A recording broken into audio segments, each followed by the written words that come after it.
Wananga wenzangu, Simba Sports Club imeshaondoka nchini Tanzania kuelekea nchini Morocco kwa ajili ya michuano ya kombe la shirikisho barani Afrika. Mchezo wao wa kwanza ambao utachezwa pale Morocco Mei 17 dhidi ya RS Berkane. Sisi kama Watanzania tunaopenda maendeleo ya mpira wetu wa Tanzania, tunamwombea Simba Sports Club akapambane. Akaonyeshe kwamba yeye kweli ni Simba. Najua sifa ya Simba bwana.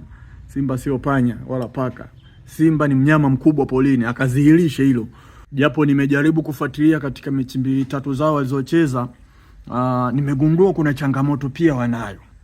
Simba wamekuwa na aina fulani ya ufunguaji wa magoli.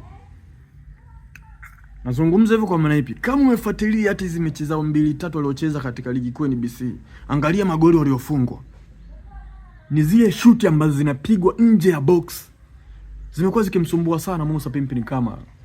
Sasa Simba wanakwenda kukutana na timu kama RS Berkane. Timu ina wachezaji wenye uzoefu mkubwa wa michuano hii, na wana wachezaji wenye uzoefu mkubwa wa kupiga mashuti ya mbali nje ya box.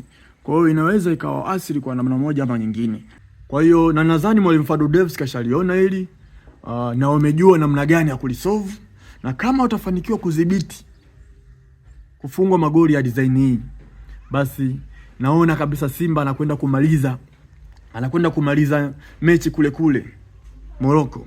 Tarehe 25 mnawaleta Benjamin Mkapa pale kwenye tanuru la moto, wanafuliwa watu tunanyanyua makwapa. Historia inaandikwa.